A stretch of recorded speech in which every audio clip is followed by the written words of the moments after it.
Welcome back to r/neighbors from hell, where people share stories about their crazy neighbors. And if you're new to my channel, please don't forget to subscribe to join our amazing community. And without any further ado, let's dive right into the stories. The first one is titled "Neighbor Ruined My Pool with Toxic Chemicals After Falsely Claiming the Pool is on His Property." Hey everyone, my name is Tommy and oh boy, do I have a story for you guys today. This story is about a conflict between me and my crazy neighbor John. I live in a pretty quiet neighborhood in Southern California. It is sunny and warm year-round in this part of California, so a lot of us spend time in our yards and outside. The neighborhood I lived in was a genuinely nice neighborhood, and prior to this crazy situation, I had never had any issues with any of our neighbors. As a matter of fact, everyone in the neighborhood had a great relationship with each other. All the dads of the neighborhood got together twice a month to play poker, while the moms got together twice a month to play bunco and other games with the kids. It was a great neighborhood for my wife and I to be raising our 3 children, but even that did not protect us from any not so neighborly disputes. Last spring, my wife and I decided that we wanted to remodel our backyard and add an in-ground swimming pool. Our yard was not unkept by any means, but it was just time for an upgrade. Besides, we figured that this was something that we could all enjoy as a family, since we spent a lot of time outside anyways. During one of the poker nights with the other dads of the neighborhood, I brought this up to my neighbors when one of them mentioned needing to clean their pool. Everyone thought it was a great idea and would be awesome for the kids. Except for John. For some reason, as soon as I mentioned this, John immediately started acting annoyed and throwing passive-aggressive comments my way. I thought this was really weird. First off, why does what I do with my backyard affect my neighbors in any way? It does not. Second off, I thought that John was jealous, but I could not imagine what he would be jealous about. Even though his backyard did not have a pool, it was still beautifully designed and was actually the spot for many neighborhood parties and barbecues. During the poker game, John kept bringing up points as to why I shouldn't remodel the backyard and get a pool put in. Some of these comments were as the following. "Wow, you and your wife can afford to maintain a pool? I don't know, Tommy, I kind of like the shabby look you're having going on in your backyard. Do you guys even know anything about maintaining a pool?" While all of these rubbed me the wrong way, I chose to ignore them. John was just having a bad day, who knows? Regardless of what he had to say, I was going to remodel the yard and have the pool put in anyway. Over the course of the next couple of weeks, my wife and I started researching things that needed to be done in order to have the pool put in. There were obviously things like permits, inspections, etc. that had to happen, and we wanted to be as responsible as possible. We had an open yard, so the neighbors that lived on each side of us were able to peek into our backyard from their porch. Well, the time came for the first inspection regarding a permit, and John could be heard complaining to his wife. He was standing on his back porch talking to his wife and appeared to be observing the workers in our backyard. I'm almost certain he was this loud on purpose, because he was so loud that even the workers could hear him. It was quite embarrassing. "I cannot believe those guys are actually having a pool put in. Can you believe this? I ought to go over there and tell these workers that this family doesn't even know what they are doing. They probably cannot even make payments on this sort of project." While his comments did not bother me personally, I had no idea what his sudden attitude change was about, and the statements he was making were obviously not true. They still deeply hurt my wife's feelings. We were just trying to do something nice for not only ourselves and our house, but also for our kids. I told my wife to just ignore him, because at this point he seemed that he was acting out of pure jealousy, which was another odd reasoning for me, because John and his wife were more than financially capable of putting a pool in their backyard. Regardless, the process went on to install the pool in our backyard. However, John got in the way once again when construction workers showed up at our house to start the official process of putting the pool in. John had the nerve to walk onto my property and tell these people that they could not put a pool in because it would be overlapping on my property and I don't want this in my backyard. Luckily, we had done everything to prepare for the pool being put in, and the construction workers were provided with blueprints of the house. The blueprints and plan of the house worked out in our favor because we were able to shove it back in John's face after it proved that the pool would be nowhere near John's property line. Imagine having that kind of nerve. Well, over the course of the next couple of weeks, everything went according to plan. The pool was put in, along with some other renovations to the backyard, and it looked absolutely beautiful. The kids were loving the pool, and we had a small get-together in our backyard so that the kids could all swim together. Well, everything was going fine until it was not. One day, about 2 weeks after the pool was finished, I went outside and saw that the water had turned an awful green color. It looked so gross, like algae or some kind of moss that grew on rocks. I knew this was something we could not clean ourselves, so I hired someone to come and check it out. They ended up having to drain the pool because none of their cleaning chemicals were taking away the thick green coloring of the water. During the draining process, however, they found a small bag that was filled with a chemical in order to turn the water this color.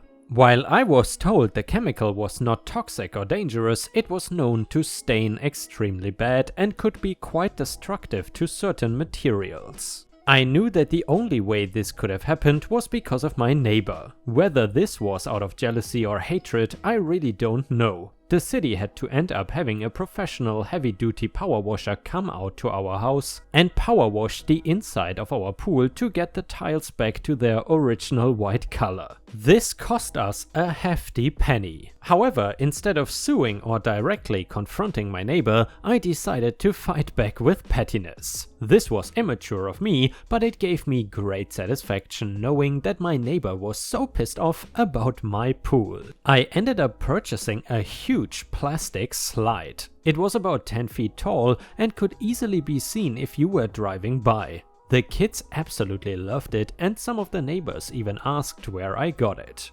Well, my plan to annoy my neighbor must have worked. He never had the balls to say anything directly to me, which I thought was funny. He also never admitted to somehow sneaking the chemicals into my pool. However, he did move out of the house shortly after the slide was put up. I have learned a lot from this experience, and it sucks that even though the neighbors that seem the friendliest can turn on you for no reason. And Ripe Stars, I'm curious, have you ever had any neighbors that at first seemed very friendly and then did a 180-degree turn in terms of behavior? Please let us know in the comments if you have any experiences to share with us. In addition, I would really appreciate it if you could post some star emojis in the comments if you want to support my channel. Thank you so much in advance. The next one is titled, "Entitled Woman Thinks She Can Scare My Father into Buying Her a Brand New Car." Backstory: my dad is a car mechanic for over 30 years now and is self-employed for like 25 years. He has a very good reputation too and is one of those people who always tries not to get into any argument at all costs, just like myself. This whole situation happened like 2.5 years ago and over the course of several months. I can clearly remember that day and it shakes me every time I think about it. It was the end of the first week of summer break here in Germany and I had an eerie feeling and got up from our couch to walk towards the front door, and I saw smoke coming out of the open door of our garage, and I asked my mom what my dad was doing. She answered that he was welding and why I asked. I then got in action and told her that there was smoke coming out of the open garage door. She came down out of our office where she wrote bills for my father's clients. We then went out there and found out that the car was on fire because the main wires of the electrical system were on fire. Thankfully, my dad had already gotten out from under the car. We then rolled the car out of the garage while my mother called the fire department. By the time she was calling them, one of the firefighters, which just so happens to be our next door neighbor, came rushing over with his fire extinguisher and helped to clear the fire. His wife had seen what was happening and had told him to hurry up.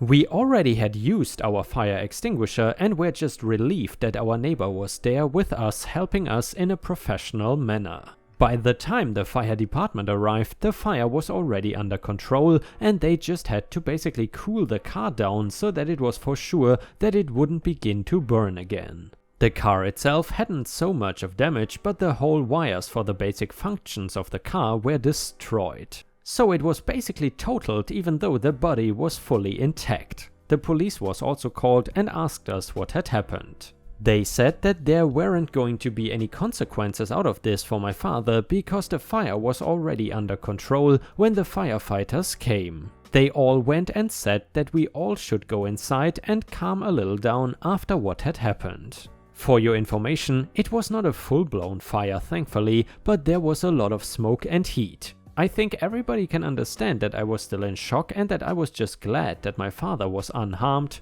and that I had this bad feeling. I still think that everything would have been gone for the worst if I hadn't had this bad feeling and gotten up to look out of our front door. So after we all had calmed down a little bit, my dad went to the woman who owned the car and told her what happened. He even wanted to pay her 2,000 to 3,000 euros so that she could buy a new car. Her now destroyed car wouldn't have brought her more than 500 euros if she had sold it before it caught fire, and also wanted to help her find a good one through the internet because he knows what to look for. Therefore, this lady would have basically nothing to do. However, she declined everything except that we wanted to cancel her insurance for the car. So my mother went to the registration office and signed out the car. We thought this was the happy ending, but no, unfortunately not. Now comes the Karen part of the story into play. I think it was 3 weeks later when my father got a letter from the police stating that someone had filed charges against him for intentionally setting the car on fire. He was supposed to come to an audience the next week or so that the process could begin. At this point I was baffled that this entitled woman thought that she could get even more money from my father than he was already offering her by pressing charges against him. She always seemed to be a nice lady. My mom was instantly furious and said to my father that we now needed a lawyer. So that is what my father did. The next day he had his first meeting with his lawyer, who then spoke to the police that my dad did not set the car on fire,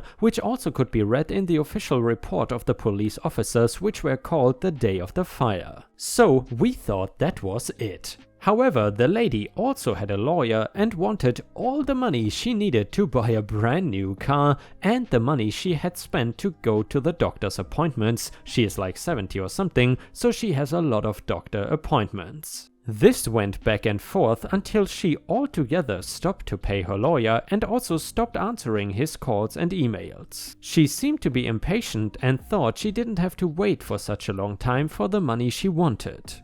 A few months went on and we hadn't heard from her or her lawyer when suddenly 3 police officers, 2 women and 1 man, showed up at our home. We had just gotten rid of the car, which stood all the time on our courtyard. We had given that lady a lot of time to get it off of our property, and when she didn't meet the deadline or heard anything from her lawyer to get more time, our lawyer allowed us to get it towed from our courtyard. They had been eyeing my car, which is from the same brand, and thought that this was the car they were looking for. My mom was alone at home when they came and told me this when I came back from school later that day. At that point I hadn't had my driver's license yet. The man was like, "We want to inspect that car over there." "Mom, why would you want to do that?" Woman number 1, "Because of the charges against Dad." "Mom, then you are too late. That's my daughter's car. The car you are searching for has been removed just yesterday. Also, please speak to our lawyer." Gives them phone number and address. And then they just went their way. My mother immediately informed our lawyer about what had happened. A few days later, our lawyer found out why the police officers were here. The lawyer of the old lady tried to get somehow the money for the work he had done. So he got the highest rank of judge he knew in private to somehow get him his money. In the end, my father had to pay 300 euros to the state so that the process would be brought to a close. That was thankfully the end of it. Still to this day, we have not heard or seen the old lady.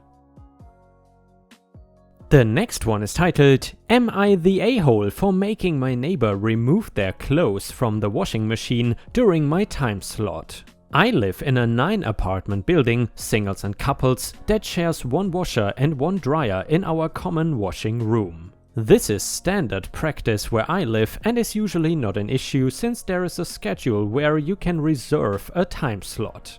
Times for laundry are Monday to Sunday with 3 slots per day, 8 to 12, 13 to 18 and 18 to 22. Most apartments take up 1 to 2 slots per week and it works well. However, I have one neighbor, let's call her A, who has a young child who takes up all 3 slots per day multiple times per week, at least twice.